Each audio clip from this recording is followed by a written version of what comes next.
High everyone, good morning. My name is Arko আর তোমাদের সবাইকে অর্ক পাঠকের ফেসবুক পেজে ওয়েলকাম। তো তোমরা যারা আমার ভিডিও দেখো বা আমার চ্যানেলটাকে যারা পেজটাকে ফলো করে থাকো তাদের জন্য আজকে আবার একটা নতুন ব্লগ নিয়ে এসেছি। সরি, রেগুলার ব্লগ দিতে পারছি না, ডিউটির জন্য ডে শিফট চলছিল, ব্যস্ত ছিলাম। তো আজকে আবার একটা নতুন ব্লগ তোমাদের সাথে শেয়ার করব। আজকে সকাল সকাল উঠে পড়েছি ঘুম থেকে, ফ্রেশ হয়ে গেছি অলরেডি, ড্রেস পরে আছি। তো আমি এখন যাব আমার গ্রাম থেকে রঘুনাথপুর সিটি তোমরা জানো হয়তো অনেকে, পুরুলিয়া ডিস্ট্রিক্টের মধ্যে পড়ছে রঘুনাথপুর সাব ডিভিশন, যেটা আমাদের ওয়েস্ট বেঙ্গলে।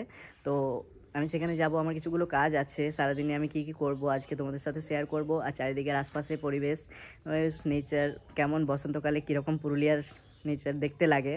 তো পুরুলিয়ার সমস্ত আপডেট পেতে আমার পেজটিকে ফলো করো। আমি পুরুলিয়ার সমস্ত টুরিস্ট জায়গাগুলোর ভিডিও তোমাদের সাথে শেয়ার করব প্রত্যেক দিন।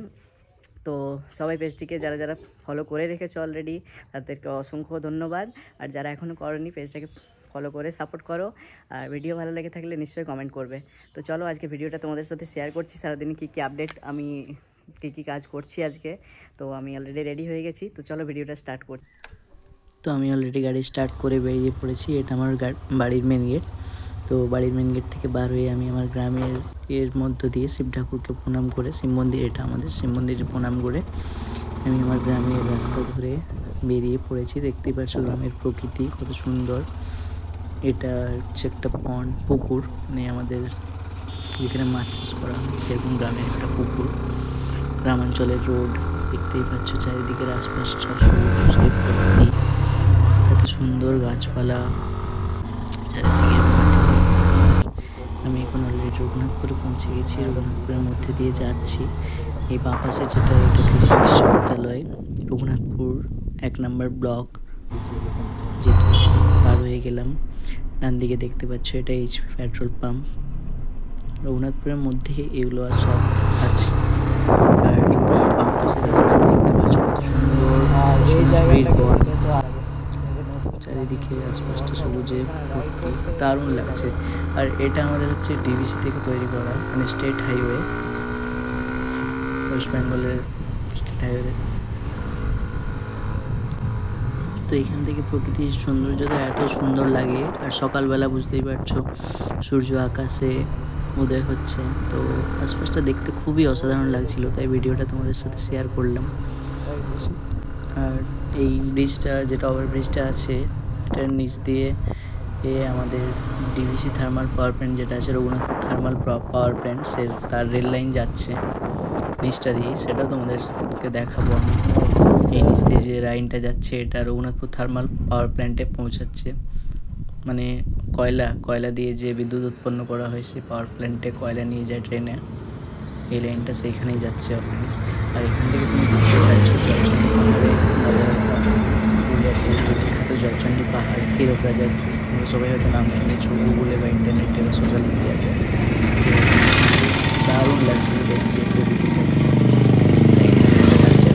তোমাদের সবাইকে জাস্ট একটু গাড়িটা দাঁড় করিয়ে আমি তোমাদের সাথে শেয়ার করছিলাম। আর ডান পাশে দেখা যাচ্ছে যে বাড়িঘরগুলো, সেগুলো রঘুনাথপুর সিটির মধ্যে ছিল। আর তোমাদেরকে রঘুনাথপুর থার্মাল পাওয়ার প্ল্যান্টটাও দেখালাম। আর এখান থেকে আমি ইউটার্ন নিয়ে নেব, ইউটার্ন নিয়ে চলে যাব সোজা। ব্যাক করলাম রঘুনাথপুর ঢুকে এখানে মা বড় কালী, মা বড় মাতাকে প্রণাম করে আবারও চলে গেলাম আমি গাড়ি নিয়ে স্টার্ট করে। এখানে প্রণাম করলাম মাকে, তারপর আবার গাড়ি স্টার্ট করে চলে গেলাম।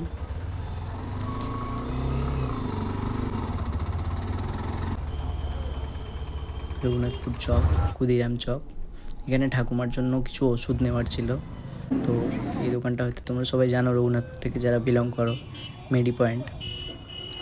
এখান থেকে একটু ডিসকাউন্টের মধ্যে ওষুধ তোমরা পেয়ে যাও। তো এখান থেকে আমি ওষুধ নিয়ে নিলাম, ঠাকুমার জন্য প্রেসারের ওষুধ নেওয়ার ছিল। তো ওষুধগুলো নেওয়ার পর আমি টাকা অলরেডি পেমেন্ট করলাম, পেমেন্ট করে পরে গাড়ি নিয়ে আবার সেখান থেকে বেরিয়ে গেলাম। আসার পর খুব খিদে পেয়েছিল সকাল সকাল, তো এখানে রঘুনাথপুরে একটা দোকানে ভালো ইডলি পাওয়া যায়, ইডলি সাম্বার বড়া, তো সেখানে চলে গেলাম। এরপরে গাড়ি দাঁড় করিয়ে আমি ইডলি খাবো বলে দোকানে গিয়ে পরে ইডলি খেলাম। আর ইডলিটা কেমন করে বানাচ্ছিল দেখো, তোমাদের সবাইকে শেয়ার করলাম সেই ভিডিওটা।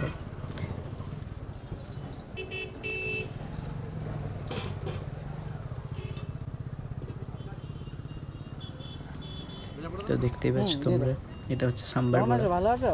তুমি সাম্বার বড়া দিয়ে দিল, ইডলিও দিয়ে দিল সাথে।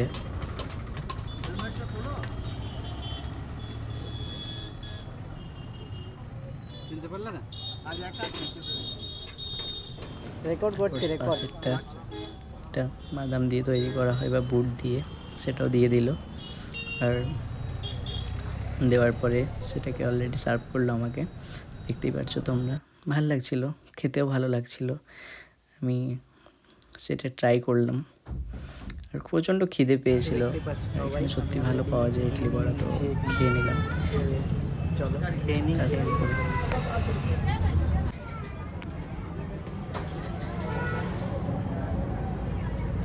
খেতে ভালোই লাগছিল, খারাপ বলবো না, টেস্ট মোটামুটি ঠিকই ছিল। তোমরা যারা যারা ইডলি খেতে চাও এখানে খেতে পারো রঘুনাথপুরের মধ্যে, ভালো ছিল টেস্ট। আমি রঘুনাথপুর বাস স্ট্যান্ড, আর লেফট সাইডে যেটা দেখলাম রঘুনাথপুর বাস স্ট্যান্ডের এই চত্বরটা, তো সেখান থেকে আমি আমার ছোটো পিসিমণির বাড়িতে চলে গেলাম রঘুনাথপুরেই। তো গিয়ে পরে দেখলাম তার বাড়িতে এত ধরনের আমাদের সবজি চাষ করেছে, দেখে পরে খুবই সুন্দর লাগলো।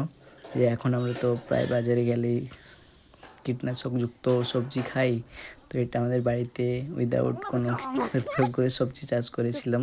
আর দেখতেই পাচ্ছ তোমরা আমার ভাইয়ের সাথে, ভাই একটু খুবই দেখার সাথে সাথে আমাকে জড়িয়ে ধরলো এবং ওর সাথে মজা করছিলাম। একটু মজা করার পর চলে গেলাম, দেখলাম কী কী সবজি লাগানো ছিল। এখানে অনেকগুলো টমেটো গাছ লাগানো ছিল দেখলাম, তারপর দেখলাম অনেক লঙ্কা গাছ লাগানো ছিল, অনেক শাক লাগানো ছিল, আবার শাক সবজি।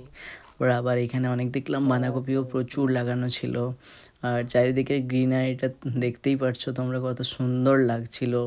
গ্রাম্য পরিবেশ বলে কথা, তো গ্রামে যারা থাকে তারা বুঝতেই পারছে হয়তো গ্রামের পরিবেশটা কত সুন্দর লাগে, চারিদিকে সবুজে ভর্তি প্রকৃতি। তো সেই মোমেন্টটা তোমাদেরকে দেখালাম। এভরিওয়ান দেখতেই পারছো আমি অলরেডি শুট করে চলে এসেছি। তো আজকের ভিডিওটা ভালো লেগে থাকলে অবশ্যই আমাকে সাপোর্ট করো, আমার পেজটিকে ফলো করে দিও। আর অর্ঘ পাঠকের পেজে তোমরা সবাই যারা যারা অলরেডি আছো, ভিডিওটা কেমন হয়েছে নিশ্চয়ই কমেন্ট করে জানিও। তো নেক্সট ব্লগে তোমাদের সাথে দেখা হচ্ছে। তো চলো আজ অবধি এতটাই, তো বাই, সবাই ভালো থেকো।